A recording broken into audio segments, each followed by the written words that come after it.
عالم ارشاد فرما رہا ہے، قل، اے حبیب آپ کہیں، ان کنتم تحبون اللہ، اگر تم اللہ سے محبت کرنے والے ہو، فاتبعونی، میری اتباع کرو. میری اتباع کرو گے تو کیا ہوگا؟ یحببکم اللہ، اللہ بھی تم سے محبت کرے گا. اور جب اللہ محبت کرتا ہے تو اس کی محبت کا ایک اثر یہ ہے، یغفر لکم ذنوبکم، اللہ تمہارے گناہوں کو معاف کر دے. واللہ غفور الرحیم، اور اللہ بہت معاف کرنے والا اور بہت رحیم. مطالب یقیناً بہت ہیں اور گفتگو ہمارے پاس محدود ہے، لیکن میں کوشش کروں گا کہ گفتگو اس انداز سے آپ کی خدمت میں عرض کر سکوں کہ ہم کسی منطقی نتیجے تک پہنچ سکیں. ہمارے ہاں کچھ فیلسیز ہیں، کچھ ہمارے ہاں غلط مشہور ہیں، اور ان میں سے ایک غلط مشہور یہ ہے کہ محبت کی نہیں جاتی، محبت ہو جاتی. البتہ یہ شاید 100% غلط نہیں ہے، لیکن جو محبت ہو جاتی ہے اور جو محبت کی جاتی ہے میں فرق ہے. اور اتفاقاً جو محبت ہو جاتی ہے بظاہر پروردگار کو اپنی نسبت وہ محبت مطلوب نہیں ہے، گرچہ اس نے خود یہ محبت رکھی ہے، لیکن یہ محبت اللہ تبارک و تعالی نے اپنی طرف متوجہ کرنے کے لیے انسان کو ودیت کی ہے. یہ ان خواص میں سے ہے کہ جو انسان کو دیگر تمام مخلوقات سے اشرف بناتے ہیں. انسان وہ مخلوق ہے، البتہ میں جنوں کے بارے میں نہیں کہہ سکتا، فرشتوں کے بارے میں بھی نہیں کہہ سکتا، لیکن دنیا میں موجود مخلوقات میں انسان، ہماری جو جنرل آبزرویشن ہے اس میں انسان ایک ایسی مخلوق ہے کہ جس کا امتیاز اللہ تبارک و تعالی نے 2 چیزوں پر رکھا ہوا ہے، ایک عقل ہے اور ایک محبت ہے. دنیا میں کوئی اور مخلوق، کوئی اور حیوان محبت نہیں کرتا. اگر ہمیں یہ بات سمجھ میں آ جائے تو شاید ہمیں یہ بھی سمجھ میں آ جائے گا کہ وہ جو ہو جاتی ہے وہ ٹیکنیکلی محبت کہلاتی ہی نہیں ہے.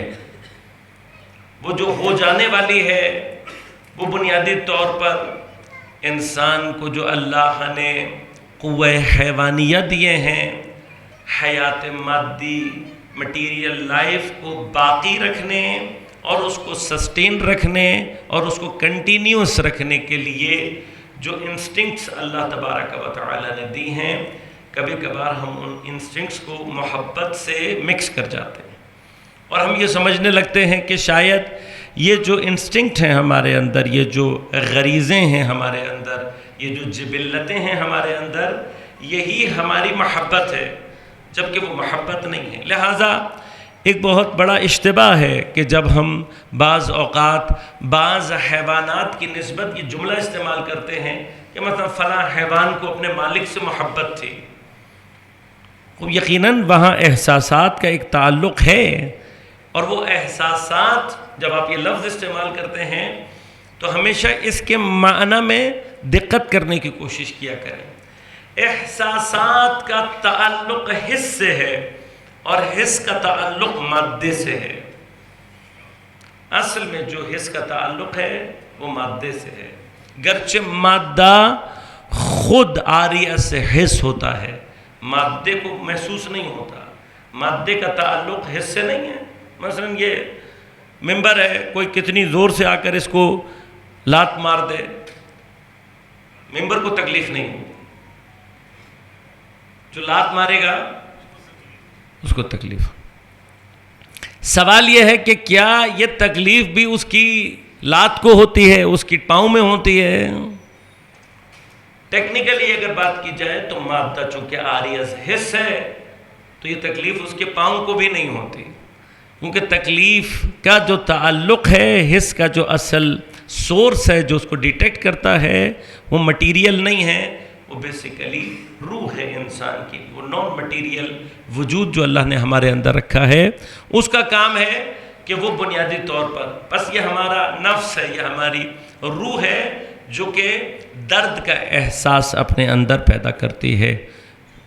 اگر کوئی اس نفس، اب میں انشاءاللہ عرض کروں گا تفصیل سے آپ کی خدمت میں کہ بنیادی طور پر جو محسوسات ہیں ان کا تعلق ہماری روح کے جس مرحلے سے ہے وہ نفس کہلاتا ہے۔ نفس کا کام ہے بنیادی طور پر وہ ذائقوں کو حس کرتا ہے، وہ خوشبوؤں کے درمیان فرق پیدا کرتا ہے، آوازوں کو سجسٹ کرتا ہے، یہ سارے کا سارا جتنا بھی ورکنگ ہے یہ ہمارے اندر ہمارا نفس کر رہا ہوتا ہے۔ اب یہ نفس بنیادی طور پر اس کے بھی اپنے مراحل ہیں، اس کے بھی اپنے درجات ہیں، اور ایک مرحلے میں یہ نفس حسیہ حیوانیہ ہے۔ میں البتہ میرا موضوع نہیں ہے یہ، البتہ چونکہ عام طور پر اس طرح کے موضوعات کے لیے ذرا سا نسبتاً سماعتوں میں بھی ایک خاص سنجیدگی کا لیول چاہیے ہوتا ہے کہ جہاں انسان ان مطالب کو بیان کرے۔ مثلا حضرت امیر علیہ السلام نے بھی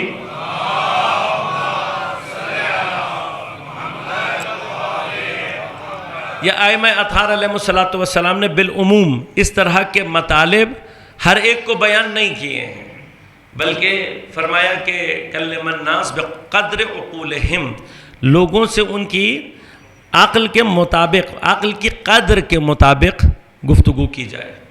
میں کہیں یہ بات کر رہا تھا، ایک صاحب نے کہا مولانا آپ نے خود حدیث بیان کی ہے اور اتنی مشکل باتیں آپ کرتے ہیں، تو آپ خود بھی یعنی عوام کی سطح کو دیکھتے ہوئے گفتگو کریں۔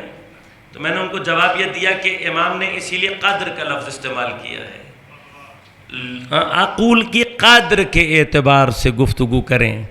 یہ عقل جیسے ہی فرش عزا پر آتی ہے اس کا ظرف خود بخود بڑھ جاتا ہے۔ یہ میں خطیبانہ جملہ نہیں کہہ رہا عزیزان میں، یہ میرا تجربہ ہے، 25 سال ہو گئے مجھے مجلس سے پڑھتے ہوئے، 25 سال میں نے یہ تجربہ کیا ہے۔ یعنی یہ گفتگو جو ہم بعض اوقات ممبر سے کرتے ہیں، ہمیں موقع ملا، ہم نے یونیورسٹیز میں پروفیسرز کے سامنے پڑھے لکھے ایک طبقہ خصوصیت کے ساتھ ان کے سامنے یہ مطالب بیان کیے، اور ایک اکثریت یہ تھی جو یہ کہتی تھی کہ آغا صاحب یہ نہیں سمجھ میں آتا ہمیں، لیکن میں آپ کو اپنے تجربے سے بتا رہا ہوں فرش عزا ایک ایسی تاثیر رکھتی ہے عقول انسانی پر کہ اس پر آئے ہوئے حتیٰ بچے بھی وہ جذب کر کے چلے جاتے ہیں جو کہیں اور جذب کرنا مشکل نہیں ہوتا۔ یہ تاثیر فرش عزا ہے، اس کو ہم نے آبزرو بھی کیا ہے، اور اس کے متعلق ایک دو گفتگو اور بھی ہیں، اگر میں وہاں تک پہنچا اپنی گفتگو میں تو آپ کی خدمت میں تقدیم بھی کروں گا۔ لہذا میں اکثر یہ کہا کرتا ہوں یہ فرش عزائے سید الشہداء یہ دنیا کی وہ واحد یونیورسٹی ہے کہ جس میں ایڈمیشن کے لیے فارم نہیں بھرنا پڑتا، جس میں کوئی فیس آپ کو نہیں دینی پڑتی، یہ وہ واحد یونیورسٹی ہے کہ جس کے اندر کبھی کوئی اٹینڈنس نہیں لگتی، لیکن یہ واحد یونیورسٹی ہے جس کی حاضری کبھی کم نہیں ہوتی۔ اور طول تاریخ میں یہ ہمارے اور آپ کے مسائل ہیں، ہم نے واقعاً ان چیزوں کو اپنی زندگی میں توجہ نہیں دی ہے۔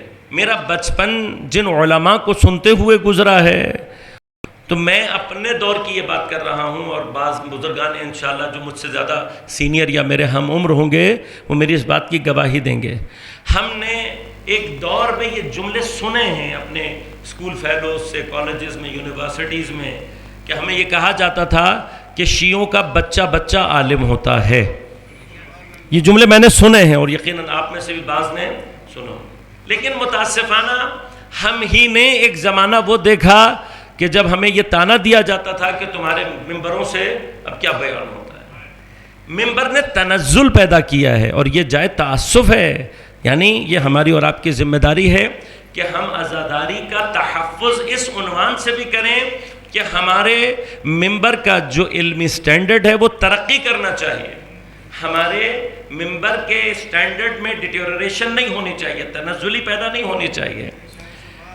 میں یقین کریں تعجب کرتا ہوں، علامہ نقن علی اللہ مقامہ، اگر پاکستان میں بہرحال کسی اور معنی میں بات نہیں کر رہا، میرے معنی کا غلط مطلب نہ لیا جائے، لیکن پاکستان کی سرزمین، ہندو پاکستان کی سرزمین میں علمی اعتبار سے واقعاً اگر کوئی آیت اللہ کہلانے کے قابل تھا، وہ شخصیت آیت اللہ علامہ علی نقی مشہور نقن علیہ الرحمہ کی شخصیت تھی. اور حضرت ان شخصیات میں ہیں کہ جن کو نجف میں اگر کسی کو مجتہد ہندی کے نام سے اگر پکارا جاتا تھا تو اس سے مراد آیت اللہ نقن ہوا کرتے تھے. لیکن ان کی کسر نفسی یہ رہی کہ انہوں نے پاکستان میں کبھی اپنے نام کے ساتھ آیت اللہ نہیں لکھا. میرے پاس کنفرمیشن نہیں ہے اس بات کی 100%، لیکن ایک استاد نے ہی ہمیں یہ بات بتائی تھی. کنفرمیشن نہیں ہے اس لیے میں یہ جملہ ساتھ کہہ رہا ہوں، لیکن ان کا کہنا یہ تھا کہ حتیٰ آیت اللہ مرعشی نجفی کو اجازہ اجتہاد نجف میں آیت اللہ نقن نے دیا تھا، اجازہ اجتہاد. اب اس سے آپ اندازہ لگائیے گا کہ خود علامہ نقن کس منزل پر ہونے چاہیے. اور یہ وہ ایسٹ رہا ہے باہر ہمارے بر صغیر پاک و ہند کا کہ جس کی ہم نے قدر نہیں کی. علامہ نقن ممبر سے جو مطالب بیان کیا کرتے تھے وہ بعض اوقات ہم نے قوم کے بعض طلاب کے سامنے جب رکھے تو ان کا کہنا یہ تھا کہ یہ مشکل مطالب ہیں جو آپ بیان کر رہے ہیں. میں نے مطالب بیان کرنے کے بعد ان سے یہ کہا جسے آپ مشکل سمجھ رہے ہو علامہ نقن پاکستان کے ممبر سے پڑھ کر گئے ہیں.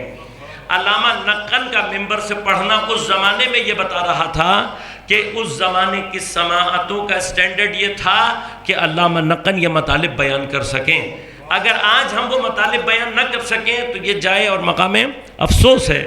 مجھے بعض احباب نے کہا بھی تو میں نے یہ کہا کہ میری ایک ادنا سی کوئی میرا البتہ میرے کو مقایسہ نہیں ہے علامہ نقن سے، یہ یقیناً بہت بزرگان اور ہم بہت ہی پست طالب علم ہیں، بہت چھوٹے سے طالب علم ہیں.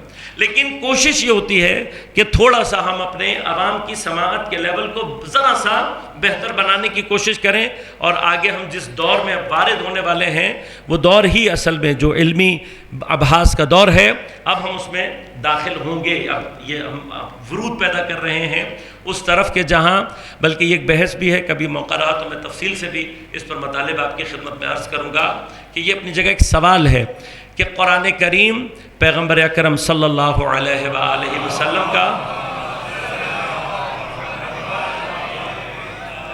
زندہ اور علمی معجزہ ہے. قرآن کریم کے لیے کہا جاتا ہے باقی مثلا حضرت موسیٰ علیہ السلام کو جو معجزہ عطا کیا گیا اس کا تعلق جادو اور اس کی کیٹیگری سے تھا. حضرت عیسیٰ علیہ السلام کو جو معجزہ عطا کیا گیا وہ طبابت کے مقابلے پر تھا. حضرت داود علیہ السلام کو جو معجزہ عطا کیا گیا وہ انڈسٹریل پاورز کے مقابلے پر تھا. تو مختلف انبیاء کو اللہ نے مختلف جو معجزات عطا کیے وہ اپنے دور کی جو ایکسٹریم لیول ہوتا تھا، جس چیز میں وہ لوگ ایکسٹریم لیول پر پہنچے ہوتے تھے اس کے مقابلے پر عطا کیا گیا ہے. تو ایک سوال ہے، اگر قرآن کریم پیغمبر اکرم صلی اللہ علیہ وآلہ وسلم کا علمی معجزہ ہے تو بنیادی طور پر اس کو اس دور میں نازل ہونا چاہیے کہ جب علم اپنے عروج پر ہوں. تو اللہ نے دوران جاہلیت میں عرب جاہلوں کے درمیان میں قرآن کو نازل کیوں کیا ہے؟ تو عرض آپ کی خدمت میں تفصیل کبھی اور عرض کروں گا کہ قرآن جب سے نازل ہوا ہے اور انشاءاللہ قیامت تک قرآن کریم علم کی ہر جہت کے مقابلے پر معجزہ ہے. بس جب سے نازل ہوا ہے سے لے کر جب تک دنیا میں علم کی کسی بھی جہت میں کوئی مسئلہ پیش آئے گا وہاں پر قرآن علمی معجزے کے طور پر اس کے مقابلے پر موجود ہوگا. عرب کے زمانے میں گرچہ علمی جہاد سے بہت ساری جاہلیت کا دور تھا، لیکن خود عربی زبان کی لنگوسٹک جو مراحل ہیں، ادب ان کا جو ان کی لٹریچر ہے وہ اس کے عروج کا دور تھا. اور یہ دنیا میں مسلم شدہ ایک حقیقت ہے کہ اس دور کے جو شعراء تھے اور اس دور کا جو ادب تھا عربی کا، نہ اس سے پہلے اسے وہ عروج حاصل ہو سکا تھا نہ اس کے بعد ویسا عروج حاصل ہو سکے گا. اللہ نے قرآن کو جب نازل کیا ہے تو پورا قرآن عرب کے شعراء کے مقابلے پر نہیں تھا، بلکہ قرآن کے ایک حصے کو اللہ نے اس دور کی فصاحت اور بلاغت کے مقابلے پر اس کا جواب اور اس کے چیلنج کے طور پر قرار دیا، اور وہ جز جو اللہ نے فصاحت اور بلاغت کے اعتبار سے قرار دیا وہ سورہ مبارکہ کوثر ہے۔ اور سورہ، میں موضوع نہیں ہے انشاءاللہ، کبھی ایام فاطمیہ میں موضوع رہا تو میں تفصیل سے عرض کروں گا کہ شعر و ادب میں شعر کا جو مقام ہے ادبی اعتبار سے فصاحت اور بلاغت میں وہ زیادہ شدید ہے نثر کے مقابلے میں۔ مثلا اگر ابھی بھی میں آپ سے پوچھوں گا، یہاں جو بزرگان موجود ہیں تو ان میں سے بعض ایسے بھی ہوں گے کہ جن کو اپنی پہلی کلاس کے اشعار بھی بعض ابھی تک یاد ہوں گے، لیکن پہلی کلاس کا سبق یاد نہیں ہوگا، نثر یاد نہیں ہوتی، اشعار یاد ہوتے ہیں۔ اس کی وجہ کیا ہے؟ اس کی وجہ یہ ہے کہ شعر انسان کی طبیعت سے ایک ایسا مناسبت رکھتا ہے، ایک ایسی سینرجی اور ایک ایسی سنکرونائزیشن رکھتا ہے کہ اس کا اثر انسانی ذہن کے اوپر شدید ہے۔ اسی طرح سے شعر کے اندر اتنا وسیع مطلب سمیٹا جا سکتا ہے کہ جس کو کھولنے کے لیے بعض اوقات نثر میں پوری کتابیں لکھنی پڑ جاتی ہیں۔ اللہ نے دو مقامات پیغمبر کی حیات میں ایسے ہیں کہ جس میں بغیر تلوار کے جنگ پیغمبر کو جتوائی ہے، فتح عطا کی ہے۔ دو مقامات ایسے جہاں تلوار نہیں استعمال ہوئی۔ ان میں سے ایک مقام شعراء کے مقابلے پر ہے کہ جب شعراء کو شکست دینی تھی تو تلوار سے بات نہیں ہو سکتی تھی، تو یہاں اللہ نے ان کو شکست دینے کے لیے سورہ مبارکہ کوثر کو نازل کیا۔ تو جب کوثر نازل ہوئی تو کوثر، سورہ کوثر شعر نہیں ہے، نثر ہے۔ اللہ نے کمزور صنف کا استعمال کیا اور طاقتور صنف کو شکست دی، بغیر تلوار کی یہ جنگ ہے۔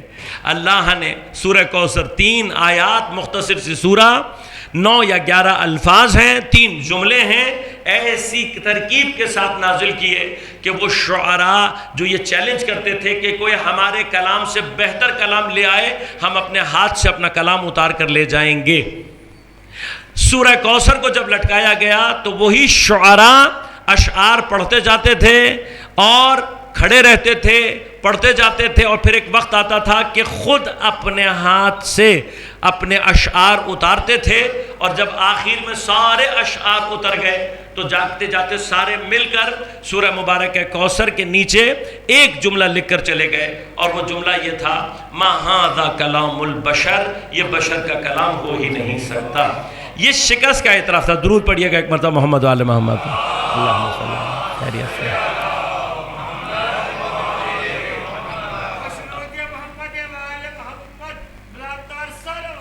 اللہم صلی اللہ محمد اجل فرجہ۔ آقا صاحب کی صحت و سلامتی کے لیے ایک مرتبہ بلند آواز سے درود پڑھیے گا۔ اللہم صلی اللہ محمد۔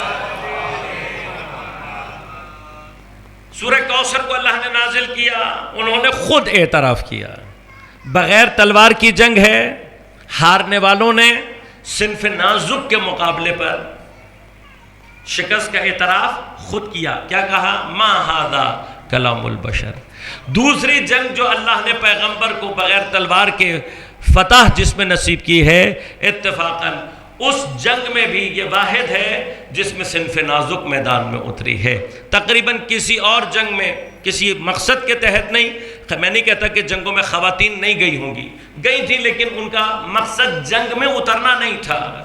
واحد جنگ یا واحد مقابلہ کہ جس میں خصوصیت کے ساتھ اللہ نے حکم دیا اپنی خواتین کو لے کر جاؤ، اس جنگ کا نام ہے مباہلہ۔ واحد جنگ ہے کہ جس میں اللہ نے کہا تم اپنی عورتوں کو لے کر آؤ، ہم اپنی عورتوں کو لے کر آئیں گے۔ مقابلے پر خود خدا نے پیغمبر کو حکم دیا، اور وہاں جب پیغمبر جناب سیدہ کو لے کر گئے تو ایک مرتبہ پھر بغیر تلوار کے فتح ہوئی، اور وہاں پر بھی لوگوں نے اعتراف کیا، ہم ان صورتوں کو دیکھ رہے ہیں کہ اگر یہ حکم دیں تو پہاڑ اپنی جگہ چھوڑ دے گا۔ بس اب میں خلاصہ یہ کرنا چاہتا ہوں، اور اتفاق کی بات ہے، آپ اگر اب اس تاریخ کو ایک خاص نظر سے دیکھیں تو وہ پہلی جنگ تھی، یہ آخری جنگ ہے۔ مباہلہ کے بعد پیغمبر نے کوئی جنگ، کوئی اور مقابلہ نہیں کیا، یہ پیغمبر کی حیات کے آخری واقعات ہیں۔ سورہ کوثر یوں سمجھ لیجئے کہ پہلی جھڑپ ہے۔ تو مجھے نہیں پتا کہ اللہ نے اسلام کی فتوحات کو سیدہ کی چادر میں شاید اس طرح سے سمیٹ کر رکھا ہوا ہے کہ پہلی جنگ کے لیے اللہ نے جو سورہ نازل کی وہ مجسم حضرت زہرا سلام اللہ علیہا اور قصیدہ حضرت زہرا سلام اللہ علیہا ہے، اور آخری جنگ بھی جو جیتی ہے اس کا مرکز اور محور جناب سیدہ سلام اللہ علیہا کی ذات ہے۔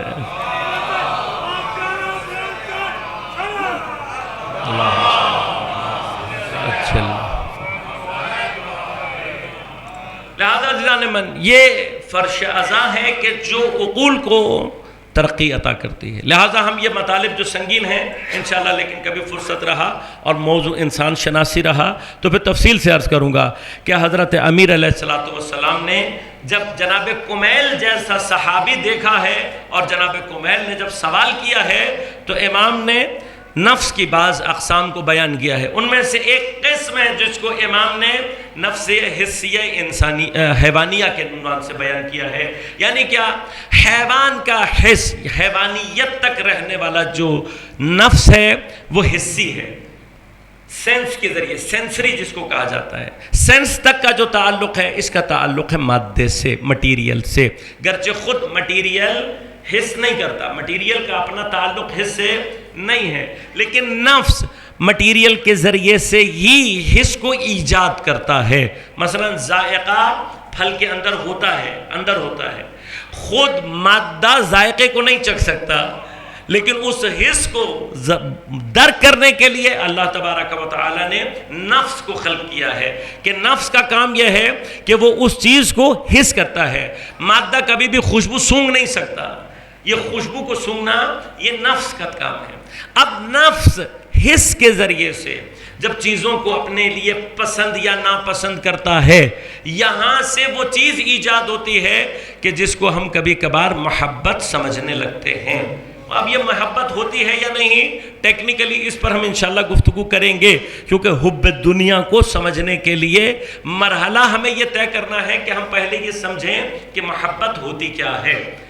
اللہ تبارک و تعالی اپنی نسبت جب محبت کی بات کر رہا ہے تو جو اشارہ پروردگار عالم دے رہا ہے وہ یہ، ان کنتم تحبون اللہ، اگر تم محبت کرنے والے ہو۔ شرط وہاں پر آتی ہے کہ جہاں پر کم از کم کسی چیز کا اثبات مشکوک ہوتا ہے، اگر یقینی ہو تو پھر شرط نہیں لگائی جاتی۔ شرط وہاں آتی ہے جہاں پر اثبات میں شک ہو، واقعاً محبت کرتے ہو یا نہیں، تو کہا جاتا ہے اگر تم محبت کرتے ہو۔ اب شرط کا اثبات مشروط کے اوپر متوقف ہو جاتا ہے، یعنی اگر تم محبت کرتے ہو تو یہ کام کرو، پس اثبات شرط تحقق یا اثبات اور تحقق مشروط کے اوپر متوقف ہو جاتا ہے۔ مثلا آپ بھی کسی سے کہیں گے بھائی اگر تم میرے دوست ہو تو میری مدد کرو، اب کوئی دوستی کا دعویٰ کرے لیکن مدد نہ کرے تو پھر دوست نہیں ہوگا۔ لیکن تحقق اگر واقعاً دوست ہے تو دوستی کی اس بات کے لیے وہ کیا کرے گا، اگر اس نے مدد کر دی تو پھر کیا اس کو ثابت کرنے کی ضرورت ہے کہ وہ آپ کا دوست ہے؟ مگر اگر کوئی مدد کرے آپ پھر بھی اس کو دوست نہ مانے تو پھر آپ میں شک ہوگا۔ آپ کہہ رہے ہیں اگر تم میرے دوست ہو میری مدد کرو، اور اگر وہ آپ کی مدد کر دے پھر بھی آپ دوستی میں شک کریں تو اس کی دوستی میں شک نہیں ہوگا، شک کس میں ہوگا؟ ہمارے اندر ہوگا۔ جب ہم پہلے کہہ رہے تھے کہ اگر میرے دوست کو مدد کرو اور وہ بیچارہ مدد کر بھی دے اس کے باوجود بھی میں اس کی دوستی میں شک کروں تو مسئلہ میرے ساتھ ہے۔ پس یاد رکھے گا شرط و مشروط جہاں یہ لازمہ ایجاد کر لیں وہاں اگر اس بات مشروط ہو جائے تو تحقق شرط خود بخود ہوتی ہے۔ لہٰذا قرآن کریم سورہ مبارک محمد میں پروردگار عالم ارشاد فرماتا ہے ان تنصر اللہ ینصرکم، اگر تم اللہ کی مدد کرو گے اللہ تمہاری مدد کرے گا، وَيُثَبِّتْ أَقْدَامَكُمْ، اور اللہ تمہارے اقدام کو مضبوط کر دے گا۔ اللہ نے اپنی شرط کو، اپنی مدد کو مشروط کیا ہے کس سے؟ ان تنصروا اللہ، اگر تم اللہ کی مدد کرو. میں شاید اس دفعہ کی گفتگو میں بہت سارے ایسے مقامات آپ کی خدمت میں پیش کرنے کی جسارت کروں گا جو عام طور پر ہمارے اور آپ کے ذہنوں میں اشتباہ ہیں، غلط مشہور ہیں، غلط طریقے سے ہمارے ذہنوں میں. اور ان میں سے ایک مقام یہ بھی ہے کہ ہم عام طور پر تصور یہ رکھتے ہیں کہ اللہ کو ہماری مدد کی ضرورت نہیں ہے. یہاں بحث ضرورت کی نہیں ہے، ضرورت کے اعتبار سے بات کی جائے تو صحیح ہے، احتیاج نہیں ہے، لیکن اللہ نے ہم سے مدد مانگی ہے یا نہیں مانگی ہے. ان تنصروا اللہ ینصرکم، اگر تم اللہ کی مدد کرو گے تو اللہ تمہاری مدد کرے گا. اب سوال یہ ہے کہ اللہ یقیناً مدد سے بے نیاز ہے، محتاج نہیں ہے. اگر نہیں ہے ضرورت اللہ کی تو مانگ کیوں رہا ہے؟ مانگ رہا ہے تو اس کا مطلب یہ کہ میں نے اور آپ نے کچھ کرنا ضرور ہے. بس اللہ محتاج نہ ہوتے ہوئے بھی جب یہ کہہ رہا ہے ان تنصروا اللہ، اگر تم نے اللہ کی مدد کی تو اللہ تمہاری مدد کرے گا. اب اس کا میں اگر آیت سے مانا اور جو بھی گفتگو آپ کی خدمت میں پیش کی اس سے اگر مطلب اخذ کرنا چاہوں تو مطلب یہ ہے کہ اگر تم چاہتے ہو کہ تمہیں نصرت الہی حاصل ہو، پہلا قدم تمہیں خود اٹھانا پڑے گا کہ تم اللہ کی مدد کرو گے تو اللہ تمہاری مدد کرے گا. اب اللہ کو میری مدد کی ضرورت اگر نہیں ہے، ضرورت نہیں ہے. اس نے کہا کیوں ہے؟ کہا اس لیے ہے کہ یقیناً اللہ محتاج نہیں ہے، لیکن اللہ نے اس دنیا کے نظام کو بنایا ایسا ہے کہ اس کے بہت سارے ارادوں نے میرے اور آپ کے عمل سے اپنے آپ کو متحقق کرنا ہوتا ہے. یعنی اللہ تبارک و تعالی چونکہ مسبب الاسباب ہے، اللہ تبارک و تعالی محیط علی کل شیء ہے، لہذا ہم اللہ کے علم کو سمجھ نہیں سکتے، نہ ہمارا کام ہے سمجھنا، نہ ہمیں ضرورت ہے سمجھنے کی، اور نہ ہمارے لیے ممکن ہے. لیکن اللہ تبارک و تعالی نے نظام دنیا کو خلق ہی ایسا کیا ہے کہ اس کے ہاتھوں میں اسباب، اس کی قدرت میں اسباب اس طریقے سے ہیں کہ ہماری حرکت کے اعتبار سے اللہ تبارک و تعالی اسباب کو اس طریقے سے مہیا کرتا ہے کہ اس کا ارادہ اپنی جگہ باقی رہتے ہوئے ہمارے ارادے کی تاثیر دنیا میں محقق ہوتی رہتی ہے. اس مطلب کو سمجھنا یہ توحید کی بحثوں میں سب سے سنگین بحث ہے. اس کو سمجھنا کہ ہمارا ارادہ خدا کے ارادے اور علم سے کیسے نہیں ٹکراتا. عام طور پہ مشکل کیا ہوتی ہے ہماری کہ ہم خدا کے علم کے بارے میں جو پہلا تصور رکھتے ہیں وہ بھی غلط ہے. خدا کے علم کو جب بھی آپ اپنے علم سے کمپیئر کریں گے آپ کو کبھی بھی خدا کے علم کے حوالے سے بحث سمجھ میں نہیں آئے گی. خدا کے علم کے حوالے سے میں تفصیلی گفتگو میں نہیں جاؤں گا، لیکن ہمیشہ 3 باتیں خدا کے علم کی نسبت ذہن میں رکھیے گا. یہ باتیں اگر سمجھ میں نہ بھی آئیں تب بھی یہ پراپرٹی ذہن میں رکھیے گا. پہلی پراپرٹی، اللہ تبارک و تعالیٰ کا علم لامحدود ہے، انلیمیٹڈ ہے. ہمارا محدود بلکہ نہایتاً محدود ہے. ثانیاً اللہ کا علم جتنا بھی ہے سارے کا سارا پرفیکٹ ہے، ہمارا علم ناقص. ہم پرفیکشن کی طرف موو کرتے ہیں ٹرائل اینڈ ایرر بیسس کے تھرو. خدا کو ٹرائل اینڈ ایرر بیسس کی ضرورت نہیں. اس کے علم میں جو چیز جہاں اور جیسی ہے ویسی ہی پرفیکٹ ہے، اسے ٹرائل اینڈ ایرر بیسس کی ضرورت نہیں. تیسری، اللہ تبارک و تعالی کا یہ لامحدود پرفیکٹ علم اس کی عین ذات ہے. عین ذات یعنی پروردگار کی ذات خود علم ہے، اضافہ نہیں ہے. ہمارے لیے علم اضافہ ہے. ہم اپنے آپ کو جب عالم کہتے ہیں تو علم کی صفت جب ہمارے اوپر آتی ہے تو ہم عالم کہلاتے ہیں. یہ صفت ہم سے جدا بھی ہو سکتی ہے، لیکن خدا کے لیے جب لفظ عالم کہا جاتا ہے تو تسامحاً کہا جاتا ہے. خدا عالم نہیں ہے، خدا عین علم ہے، خود علم ہے. یعنی یہ علم اس کی ذات سے جدا نہیں ہو سکتا، عین علم ہے. اب یہ کیسے ہوتا ہے؟ یہ ہمارے اور آپ کی عقل اور سمجھ سے یہ احاطہ باہر ہے. ہم سے کہا گیا بھائی اتنا سمجھ لو. اب جب ہم یہ سمجھتے ہیں، اتنا بھی سمجھ لیتے ہیں، تو اس کا اثر کیا ہوتا ہے کہ آپ کبھی بھی اپنے علم کو اور خدا کے علم کو کمپیئر نہ کریں. ہمارے علم جیسا خدا کا علم نہیں. اب مشکل کہاں آتی ہے؟ مشکل یہاں آتی ہے ہم اپنے ارادے اور خدا کے ارادے کے درمیان میں اس لیے کنفیوز ہوتے ہیں کہ ہم سمجھتے ہیں کہ خدا کا علم اور ارادہ ہمارے جیسا نہیں، ہمارے جیسا نہیں ہے. لہذا جب بھی ہم ماضی میں بات کر رہے ہوتے ہیں ہم کنفیوز ہو جاتے ہیں کہ مثلا کیا خدا کو علم تھا کہ مثلا شمر امام حسین کو قتل کرے گا یا نہیں؟ وہ یقیناً علم تھا. تو مسئلہ یہ ہے کہ کیا شمر نے امام حسین کو اس لیے قتل کیا کہ اللہ کو معلوم تھا کہ شمر قتل کرے گا؟ تو اگر شمر اس لیے قتل کر رہا ہے کہ اللہ کو معلوم ہے تو اس کا معنی کیا ہوگا؟ کہ شمر مجبور ہے، اور اگر شمر مجبور ہو جائے تو اس کا کوئی قصور نہیں. اب میں ایک مرحلے میں آپ کے لیے تھوڑا سا مسئلہ آسان کروں گا، البتہ چونکہ بحث پیچیدہ ہے اس سے زیادہ پیچیدگی میں وارد نہیں ہوں گا. آپ نے اگر اس مسئلے کو حل کرنا ہو تو اپنی نسبت اور فیوچر کے آگے بحث کر کے دیکھیں. مثلا خدا کے علم میں یہ ہے یا نہیں کہ میں پانی پیوں گا یا نہیں؟ یقیناً علم ہے. سوال، کیا میرا پانی پینا اس وجہ سے ہے کہ وہ خدا کے علم میں ہے، یا جب میں پانی پی رہا ہوں گا تب میرا اختیار ہوگا؟ میرا اختیار ہوگا. اب جب میں پانی پیوں گا تو میرے اوپر یہ واضح ہو جائے گا، تب مجھے معلوم ہوگا کہ اللہ کے علم میں یہ تھا کہ میں پانی پیوں گا. لیکن جب میں پانی پی رہا تھا میں مختار تھا یا نہیں؟ مختار. یاد رکھیے گا اللہ تبارک و تعالی واحد ذات ہے کہ جو کائنات میں کسی اور کو اختیار تفویض کر سکتی ہے، کیونکہ اختیار تفویض کرنے والا خود غنی عن العالمین ہونا چاہیے، اور وہ ذات صرف پروردگار عالم. اب جب ہم اختیار دیتے ہیں، یہ جو ہم بچوں سے بعض اوقات پوچھتے بھی ہیں، میں نے ایک بچے سے سوال بھی کیا آرٹیفیشل انٹیلیجنس کے حوالے سے، میں نے کہا یہ جو تم کہتے ہو ہم نے آٹومیٹک مشینز بنائی ہیں، لرننگ مشینیں بنائی ہیں، وہ ڈیسیجنز خود لیتی ہیں، میں کہا لے مین کی طرح مجھے سمجھا دو کہ اس سے کیا مراد ہے.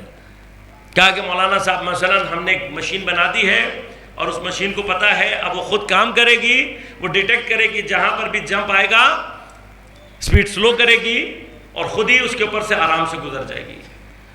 میں کہا اس کو آپ ارادہ کہہ رہے ہو؟ کہاں.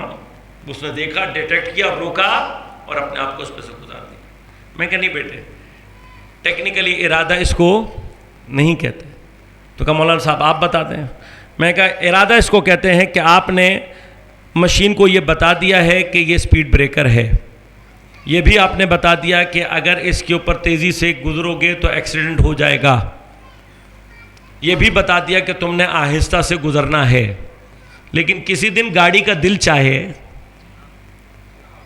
کسی دن گاڑی کا دل چاہے کہ یہ ساری انسٹرکشن کے باوجود بھی میں پوری رفتار سے اس پر سے گزر کے دیکھوں کہ کیا ہوتا ہے. میں کہا ایسی مشین بنا سکتے ہو؟ کہنے لگا آقا ابھی تک تو میں کہہ سکتا ہوں یقین سے ایسی مشین نہیں بنا سکتے. میں کہا بیٹے یہ انسان ہے، یہ اختیار اللہ نے انسان، اسے معلوم ہے، سب کچھ جانتے ہوئے بھی اسے اختیار کہتے ہیں کہ جہاں اسے معلوم ہے اس کے باوجود بھی وہی عمل انجام دے.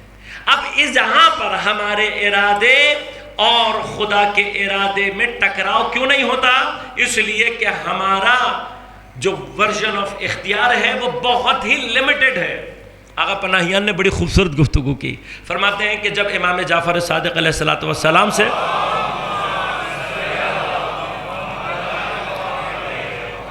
کسی نے پوچھا مولا جبر ہے یا اختیار، تو آپ نے فرمایا الامر بین الامرین.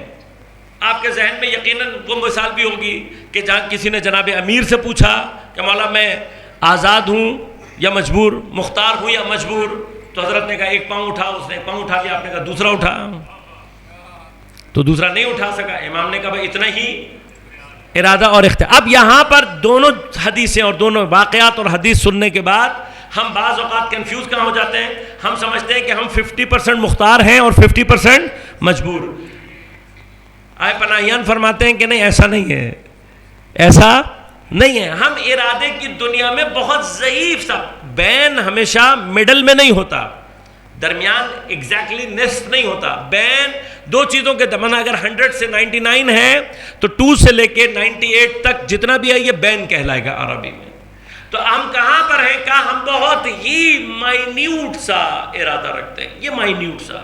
اور خدا اس کریم کو کہتے ہیں کہ جب ہم اپنا یہ مائنیوٹ سا ارادہ بھی خدا کے ارادے کے تحت قرار دے دیتے ہیں، وہ ہمارے اس ارادے کو بڑھا کر اس منزل پر لے جاتا ہے کہ جہاں ہمارا ارادہ پوری کائنات کو اپنے کنٹرول میں لینے کی صلاحیت پیدا کر لیتا ہے۔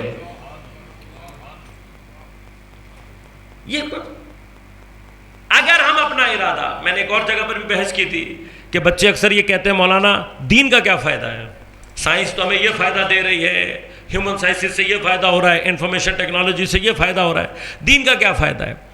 تو میں اس کا جواب اکثر یہ دیتا ہوں کہ ان دونوں کے سبجیکٹ میٹرز کو پہلے سمجھو کہ دونوں کا سبجیکٹ میٹر کیا ہے۔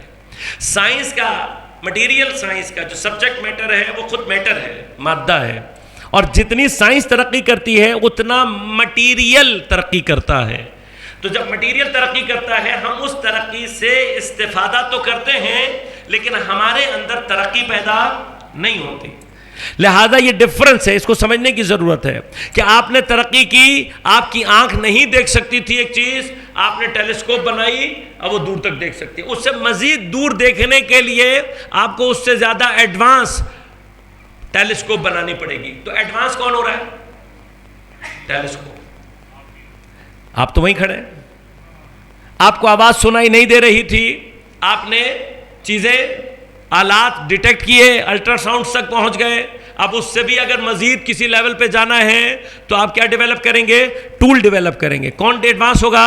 ٹول۔ آپ کا کان کہاں ہے؟ ایسے ہی ہے نا؟ تو آپ نے کیا ترقی کی؟ آپ تو وہیں کھڑے ہیں۔ اب اگر دین کی ترقی کو سمجھنا ہے، دین کس لیے آیا ہے؟ دین ٹیکنیکلی مٹیریل کو ڈائریکٹلی ترقی دینے کے لیے نہیں آیا ہے، دین بنیادی طور پر انسان کو ترقی دینے کے لیے آیا ہے۔ لہٰذا دین جب انسان کو ترقی دیتا ہے تو دین اس کو ترقی دے کر ٹولز کا محتاج نہیں بناتا۔ دین اس کی آنکھ کو وہ طاقت عطا کرتا ہے کہ وہ زمین پر کھڑا ہو کر ملکوت کے نظارے کرتا ہے۔ دین جب انسان کو ترقی دیتا ہے تو اسے بغیر کسی ٹول کے چونٹی کی آواز سنائی دے رہی ہوتی ہے۔ دین جب انسان کو ترقی دیتا ہے تو اس کی ناک اتنی ترقی کر لیتی ہے کہ ابھی قمیص مصر سے چلی نہیں ہوتی، کنعان میں بیٹھے ہوئے حضرت یعقوب کو خوشبو آنا شروع ہو جاتی ہے۔ دین جب ترقی دیتا ہے تو دین یہ کہتا ہے کہ جس کے پاس کتاب کا تھوڑا سا علم آ جائے اور وہ ارادہ کرے تو ہزاروں میل دور سے تخت بلقیس پلک جھپکنے میں پہنچ جاتا ہے۔ اب ان تمام کاموں میں یہ جو اللہ نے ذکر کیا قرآن کریم میں، کسی نے بھی کوئی مٹیریل ٹول استعمال نہیں کیا ہے۔ بس یاد رکھیے گا یہی فرق ہے سائنس میں اور دین میں۔ دین کا اثر آپ پر ہونا ہے۔ اب مشکل کہاں سے آتی ہے؟ پرابلم کہاں شروع ہوتی ہے؟ پرابلم یہاں پر شروع ہوتی ہے عزیزان من، کہ ہمیں بھی اور آپ کو بھی دین ترقی دے سکتا ہے لیکن ہم جس پلیٹ فارم پر کھڑے ہوئے ہیں وہ پلیٹ فارم ہی غلط ہے۔ اب جب پلیٹ فارم غلط ہو جاتا ہے تو کیا ہوتا ہے؟ ہم جتنا مرضی دین پر عمل کر لیں، دین کے آثار ہمارے اوپر مرتب نہیں ہوتے۔ اور اس سے زیادہ خوفناک مشکل کیا ہے؟ اس سے زیادہ خوفناک مشکل یہ ہے کہ دین کے آثار ہمارے اوپر مرتب نہیں ہو رہے ہوتے لیکن ہمیں کوئی پریشانی نہیں ہو رہی ہوتی۔ دین نے اپنے آثار بتائے ہیں۔ ابتدائی ترین اثر نماز کا کیا ہے؟ ان الصلاۃ تنہی عن الفحشاء والمنکر۔ یہ نماز کا ابتدائی ترین اثر ہے، یہ ہونا چاہیے۔ میں اس کی مثال عام طور پر صرف اس طرح سے دیتا ہوں کہ خدا نہ خواستہ کسی کو شوگر ہو جائے تو جب ڈاکٹر کے پاس جاتا ہے تو ڈاکٹر کیا کہتا ہے؟ کہتا ہے بھائی یہ انسولین ہے، یہ لگائیں، یہ آپ کی شوگر کو کنٹرول کرے گی۔ ہاں، ان الانسولین تنہی عن الشوگر۔ اگر میں عربی میں اس کو پڑھنا چاہوں تو ایسے ہی ہوگا، انسولین روک کر رکھے گی کس کو؟ شوگر کو۔ اب خدا کیا کہہ رہا ہے؟ ان الصلاۃ تنہی عن الفحشاء والمنکر۔ اب اگر خدا نہ خواستہ ڈاکٹر مجھے انسولین ریکمینڈ کر دے، انسولین بھی میں کوئی امپورٹڈ لے آؤں، ہاں کیونکہ ہمارا ایمان امپورٹڈ چیزوں پر زیادہ ہوتا ہے، ہاں گارنٹیڈ آ گئی، یہ بھی پتا ہے کہ اوریجنل ہے، لگانے کے باوجود بھی شوگر نہ کم ہو تو کیا ہوگا؟ یقیناً میں پریشان ہو جاؤں گا۔ میں یہ سوچوں گا کہ خدا نہ خواستہ میرا مرض اتنا کرونک ہو گیا ہے کہ یہ انسولین سے بھی کنٹرول نہیں ہو رہا، تو پھر میں کیا کروں گا؟ میں کسی اور ڈاکٹر کے پاس جاؤں گا، یا ڈاکٹر کے پاس جا کر کہوں گا کہ ڈاکٹر صاحب انسولین میرے اوپر کام نہیں کر رہی، خدا نہ خواستہ میں لا علاج تو نہیں ہو گیا، میری ڈیزیز کہیں اتنی کرونک تو نہیں ہو گئی کہ انسولین بھی میرے اوپر کام نہیں کر رہی، تو پس میں پریشان ہوں گا یا نہیں ہوں گا؟ ڈاکٹروں کے پاس جاؤں گا یا نہیں جاؤں گا؟ کوشش کروں گا یا نہیں کروں گا؟ لیکن 30 سال سے نمازیں پڑھ رہا ہوں، لیکن میری نماز نہ مجھے فحشا سے روک رہی ہے، نہ منکرات سے روک رہی ہے، اور مجھے ٹینشن بھی نہیں ہو رہی، جبکہ رسول اکرم، یہ قرآن نے کہا، قرآن نے کیا کہا؟ ان الصلاۃ تنہا عن الفحشاء والمنکر، اس کے مقابلے میں اب پیغمبر کیا کہہ رہے ہیں؟ من لم تنہہ الصلاۃ عن الفحشاء والمنکر، وہ آدمی کہ جس کو اس کی نماز فحشا اور منکرات سے نہیں روکتی، اس کے لیے نماز زیادتی نہیں کرتی مگر سوائے خدا سے دوری کے۔ یعنی کیا؟ میری جو نماز مجھے اندر تنہا اور فحشا اور منکرات سے روکنے کا اثر ایجاد نہیں کر رہی، پیغمبر کیا کہہ رہے ہیں؟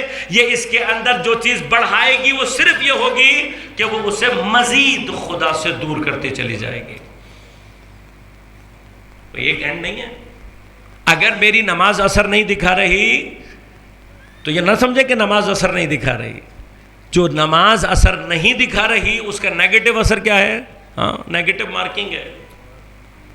ایسا نہیں ہے کہ نماز اگر اثر نہیں دکھا رہی تو چلو کوئی مسئلہ نہیں، کوئی نقصان نہیں کر رہی، نہ، نیگیٹو مارکنگ ہے۔ اگر نماز پڑھ رہا ہوں اور میرے اندر اثر ایجاد نہیں ہو رہا، پیغمبر کیا کہہ رہے ہیں؟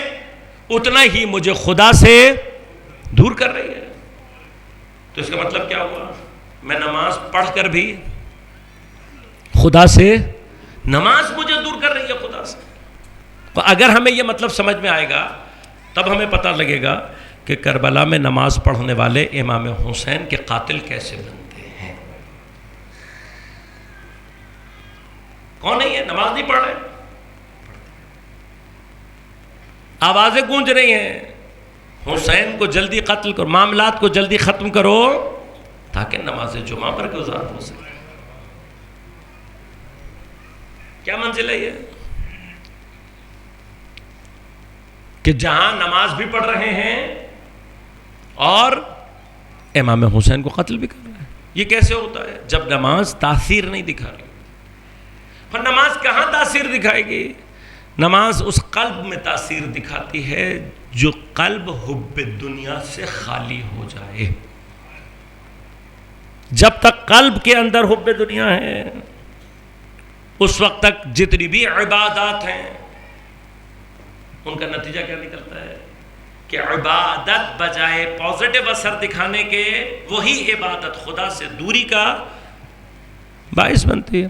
لہذا فرمایا کچھ لوگ ایسے ہیں کہ پورا دن روزہ رکھنے کے بعد جب ان کے لیے ثواب لکھنے کا وقت آتا ہے تو لکھا جاتا ہے یہ اتنی دیر بھوکا اور پیاسا رہا۔ تو ایسے روزے کا اثر نیگیٹو ہے، ایسا روزہ پازیٹیو اثر نہیں دکھا سکتا۔ روزے کی تاثیر کیا ہے؟ روزے کی اصل تاثیر یہ ہے کہ جو واقعاً روزہ دار ہو جائے، روزہ حلم لے کر آتا ہے، بردباری لے کر آتا ہے۔ اگر روزہ رکھ کر میرا پارا اوپر چڑھا ہوا ہے، کبھی کبھار واقعاً قبلہ مرحوم ضمیر جعفری صاحب کی وہ نظم مجھے یاد آ جاتی ہے، روزہ دار میں روزے سے ہوں، اے میرے بچوں ہوشیار میں روزے سے ہوں، مجھ سے مت کر رہا یار اب گفتار میں روزے سے ہوں۔ آپ پڑھیں، ایسا لگتا ہے واقعاً ہمارے معاشرے کا حال ہے۔ اگر روزہ مجھے ایسا بنا رہا ہے تو اس کا معنی کیا ہے؟ اس کا معنی یہ ہے کہ میں روزے دار نہیں ہوں۔ تو جب میں روزے دار نہیں ہوں تو روزہ میرے اندر کیا تاثیر پیدا کرے گا کہ میں جتنا روزہ رکھ رہا ہوں گا اتنا میں اپنے اندر خدا سے دوری کو ایجاد کر رہا ہوں گا۔ تو انشاءاللہ خدا ہمیں توفیق دے تو اس پر بحث کریں گے کہ وہ کیا عوامل ہیں، حب دنیا کہاں ہوتی ہے، کیا کرتی ہے، حب ہوتی کیا ہے، محبت کسے کہتے ہیں، اور وہ محبت جو خدا کو چاہیے وہ محبت کیا ہے، محبت کے اوریجنز ہیں. انشاءاللہ آپ کی خدمت میں تفصیل سے بعض مطالب عرض کروں تاکہ ہم یہ سمجھ سکیں کہ ہم کہاں کھڑے ہیں اور خدا اور دین ہم سے کیا چاہتا ہے. عزیزان من، اگر ہم نے کربلا کو عزائے محض سے بلند کر کے درسگاہ نہ بنائی تو کربلا بھی ہمارے اوپر پازیٹیو اثر مرتب نہیں کر سکتے. جب نماز کا نیگیٹو اثر ہے، جب روزے کا نیگیٹو اثر ہے، تو پھر عزاداری بھی اگر حب دنیا قلب میں ہو. یہ تاریخ ہے. امام حسین کربلا، میں نے کہا عزا کے دائرے سے باہر نکلے. کربلا میں ایک ہی وقت میں دو افراد کا ایک ہی ڈائلاگ ہے، ایک ہی بات کر رہے ہیں. دونوں کیا کہہ رہے ہیں؟ دونوں کہہ رہے ہیں کہ ہم اپنے آپ کو جنت اور جہنم کے درمیان دیکھ رہے ہیں. دونوں کو پتا ہے کہ امام حسین سے جنگ یعنی جہنم، امام حسین سے جنگ یعنی خدا اور رسول سے جنگ، امام کا ساتھ دینا یعنی بہشت. دونوں کو نظر آ رہا ہے. لیکن ایک یہ کہہ رہا ہے کہ مجھے معلوم ہے لیکن کیا کروں، رے کی حکومت کی محبت میرے دل سے نہیں نکلتی. ہمارے ساتھ رے کی حکومت، اس کی محبت میرے دل سے نہیں نکلتی. کیا کروں، مجھے معلوم ہے امام حسین سے لڑنا یعنی جہنم میں جانا، لیکن اس کے باوجود رے کی محبت. دوسرا کون ہے جو اپنے آپ کو جنت اور جہنم کے درمیان دیکھ رہا ہے، لیکن جب اس نے یہ دیکھا کہ واقعاً یہ لوگ امام حسین کو قتل کر دیں گے، تو اس نے طے یہ کیا کہ اب اگر حسین کی رکاب میں مرنا ہی ہے تو پھر حسین کا ساتھ دینے کے لیے میں موت کو گلے لگانے کے لیے تیار ہوں. ایک حر ہے اور دوسرا ہمارے ساتھ. پر دونوں ایک ہی مقام معرفت پر ہیں، دونوں کو ہی نظر آ رہا ہے، لیکن ایک کا نصیب جہنم ہے اور دوسرے کا نصیب بہشت کے اعلیٰ ترین مقامات. کیا فرق ہے دونوں؟ فرق یہ کہ ایک حب دنیا لیے ہوئے. امام اپنے ساتھ جو بچے لے کر گئے ہیں، یہ بچے بھی وہ ہیں کہ جنہوں نے یہ بتایا ہے کہ حتیٰ اس عمر کے اندر بھی ان بچوں کے اندر حب دنیا نہیں ہے. اس کا اظہار سب سے پہلے کوفہ کے بازار میں ہوا. تاریخ ہے امام حسین کے بچوں پر 3 دن کی بھوک اور پیاس تو کربلا میں ہے. مجھے نہیں معلوم کہ شام غریباں ان بچوں کو کتنا کھانا اور کتنا پانی ملا ہوگا، لیکن 11 محرم کی صبح سے انہیں بے کجاوا اونٹوں پر باندھ کر اور تازیانے مارتے ہوئے کوفہ تک لائے. 12 محرم یا 13 محرم کی دوپہر کو یہ بچے کوفے کے بازار میں کھڑے ہیں، اور اس پوری مدت میں 6 دن کی حالت یہ ہو گئی ہے کہ بچوں کے چہروں کے رنگ زرد ہو گئے ہیں، ہونٹ خشک ہیں، اور بدن اتنی شدید بھوک اور پیاس سے پتے کی طرح کانپ رہے ہیں. جناب حضرت زینب خطبہ دے رہی ہیں، اور وہاں ام حبیبہ کے محل میں کسی غلام اور کنیز نے آ کر کہا، شہزادی کوفہ میں اسیروں کا کاروان آیا ہے، آپ ہمیں بھی اجازت دو، ہم بھی جائیں. ام حبیبہ جناب زینب کی وہ کنیز تھی جو حضرت امیر کی حکومت کے زمانے میں حضرت امیر نے ہبہ کی تھی، گفٹ دیا تھا، اور حضرت نے اس کو قرآن اور دین کی تعلیم کر کے آزاد کر دیا تھا. آزاد ہونے کے بعد اس کی شادی ایک تاجر سے ہوئی. شادی کے بعد اللہ نے اس تاجر کو اتنا مال میں برکت عطا کی کہ اس نے کوفے کے حوالی میں یعنی کوفے کے اطراف میں مضافات میں پورا محل بنا کر دیا. محل میں رہتی ہے، لہذا بہت زیادہ کوفے کے حالات سے واقف نہیں ہے، شہر میں نہیں ہے گھر. لہذا جب آ کر غلام نے اور کنیز نے کہا کہ قافلہ آیا ہے، ہم تماشا کرنے کے لیے جانا چاہتے ہیں، تو ام حبیبہ نے کہا میری شہزادی نے منع کیا تھا، اسیروں کا تماشا نہیں کرتے.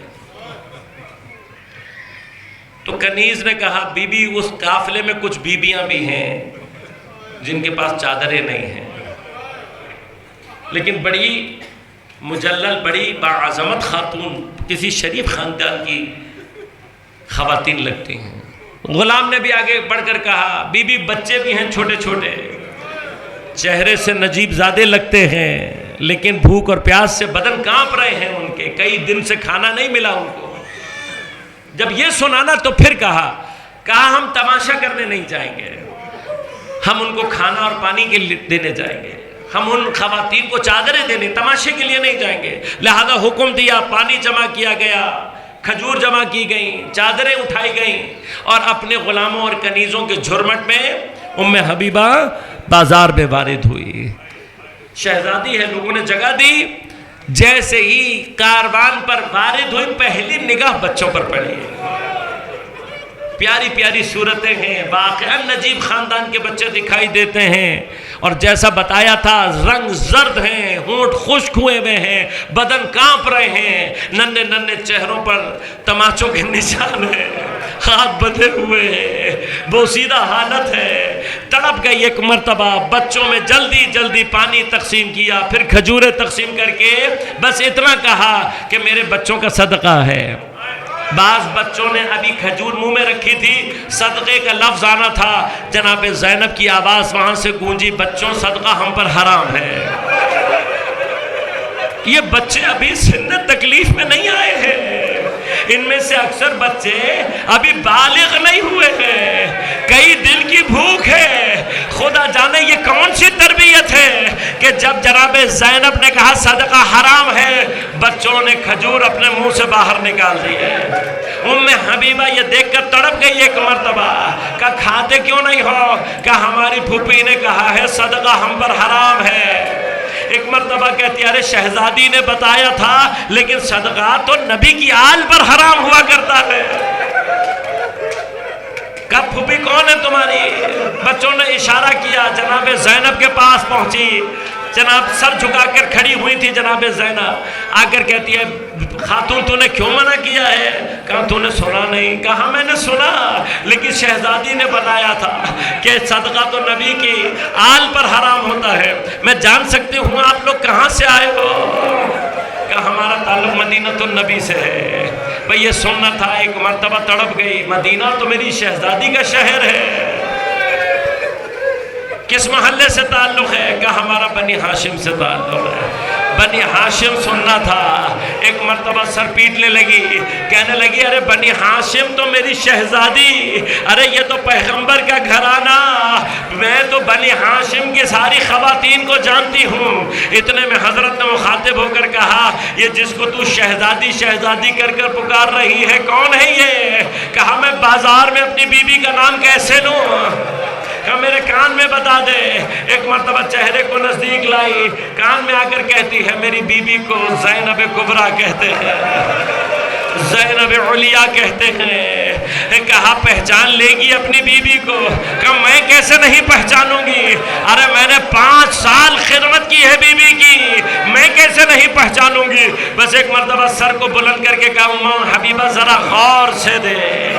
اب جو ام حبیبہ نے چہرے پر نظر ڈالی، ایک مرتبہ سر پیٹ کر رونا شروع کیا دوبارہ سے، اور رو کر کہتی ہے شہزادی اگر آپ بازار میں ہیں تو عباس کہاں ہے؟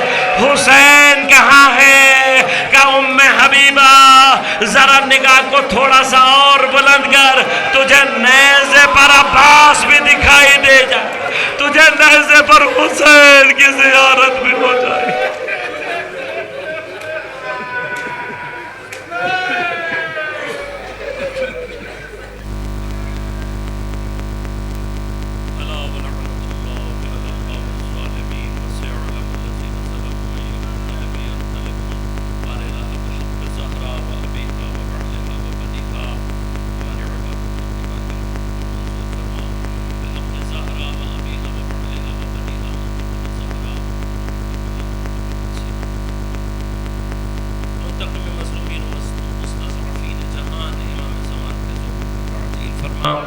حضرت کے ظہور کے ذریعے سے دنیا سے ظلم اور استبداد کا خاتمہ فرما، عدل اور عدالت کو قائم فرما، رہبر انقلاب اسلامی کی حفاظت فرما، الہ مقاومت کی تمام قوتوں کو نصرت و کامیابی عنایت فرما، تمام باطل قوتوں کو بالخصوص امریکہ اسرائیل اس کے حامیوں کو نیست و نابود فرما، تمام منافقین خائنین کو نیست و نابود فرما، الہ بحق زہرا و ابیہا و بعلہا و بدیہا